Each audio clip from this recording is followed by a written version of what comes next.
எல்லாரும் எப்படி இருக்கீங்க? இன்னைக்கு எடுத்துக்கிற காய் பாத்தீங்கன்னா சொரக்காய். இந்த சொரக்காயில் பாத்தீங்கன்னா சாம்பார் செய்வோம், கூட்டு செய்வோம், பொரியல் செய்வோம். இன்னைக்கு வந்து சட்னி தான் செஞ்சு கட்ட போறேன். செமையா இருக்குங்க. இது எப்படி செய்யணும் பார்க்கலாங்களா? வாங்க வீடியோக்குள்ள போலாம். இப்போ நம்ம சொரக்காய் சட்னி செய்ய ஆரம்பிச்சிடலாங்களா? சொரக்காய் வந்து ஒரு 1/4 கிலோ எடுத்து தோல் சீவி சின்ன சின்னதா நறுக்கி வச்சிருக்கிறேங்க. 100 கிராம் சின்ன வெங்காயம் வச்சிருக்கிறேன், 4 பூண்டு, 2 பச்சை மிளகாய், 1 டேபிள் ஸ்பூன் வந்து கடலைப்பருப்பு, 1 டேபிள் ஸ்பூன் உளுந்தப்பருப்பு, ஒரு 5 வரமிளகாய் எடுத்துருக்கேங்க.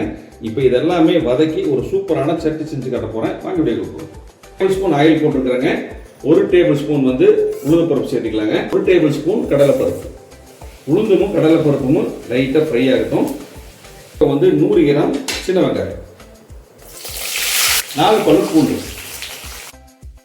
காரத்துக்கு 2 பச்சை மிளகாய், 4 வரமிளகாய் சேர்த்துக்கலாங்க. 1 டீஸ்பூன் கல்லுப்பு சேர்த்துக்கலாம்.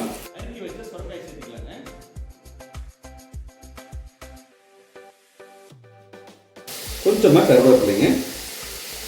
கருவேப்பிலை முதலே போட்டுக்கணும், மறந்துட்டேன், அதனால் இப்போ சேர்த்துக்கிறேன். சரிங்களா? நீங்கள் முதல்லே போட்டுக்கோங்க, அதாவது வெங்காயம் வதங்கும் போதே கருவேப்பிலை சேர்த்துக்கோங்க. ஒரு புளிப்பு சுவைக்காக கொஞ்சமாக புளிங்க. புளி வேண்டாம் அப்படின்னு நினச்சிங்கன்னா தக்காளி சேர்த்துக்கிங்க. ஒரே ஒரு தக்காளி சேர்த்துக்கிங்க, நல்லாயிருக்கும். இப்போ இந்த சொரக்காய் வந்து கிட்டத்தட்ட ஒரு 60% நல்லா வதங்கி வரணுங்க. அப்போ என்ன செய்யலாம்னா அடுப்பை வந்து தீயை கம்மி பண்ணிட்டு மூடி வச்சிடலாம். அப்பப்போ கலந்து விட்டுக்கலாம். சரிங்களா? காய் நல்லா வதங்கிட்டு இருக்கு. ஒரு 1/4 டீஸ்பூன் குறைவான மஞ்சத்தூள், 1/4 டீஸ்பூன் வந்து மிளகாத்தூள், ஒரு கலருக்காக தான் சேர்த்துருங்க. கொஞ்சமாக பெருங்காயம். இப்போ காய் பார்த்தீங்கன்னா நல்லா வதங்கிட்டு இருக்குங்க. ஒரு ஒரே நிமிஷம் மட்டும் வதங்கட்டும். காய் பார்த்தீங்கன்னா 50% நல்லா வதங்கிடுச்சுங்க. கடைசியாக பார்த்தீங்கன்னா ஒரே ஒரு டேபிள் ஸ்பூன் வந்து தேங்காய் சேர்த்திக்க போகிறேன். இந்த தேங்காய் வேண்டாம்னு நினைக்கிறவங்க ஸ்கிப் பண்ணிக்கோங்க. சரிங்களா? இப்போ நம்ம அடுப்பு ஆஃப் பண்ணிடலாம். அவ்வளோதாங்க, நம்ம எல்லாம் ரெடி ஆயிடுச்சு. இது ஆற வச்சு நம்ம அரைச்செடுத்து வந்துடலாம். இப்போ தாளிப்பு சேர்த்திடலாங்க.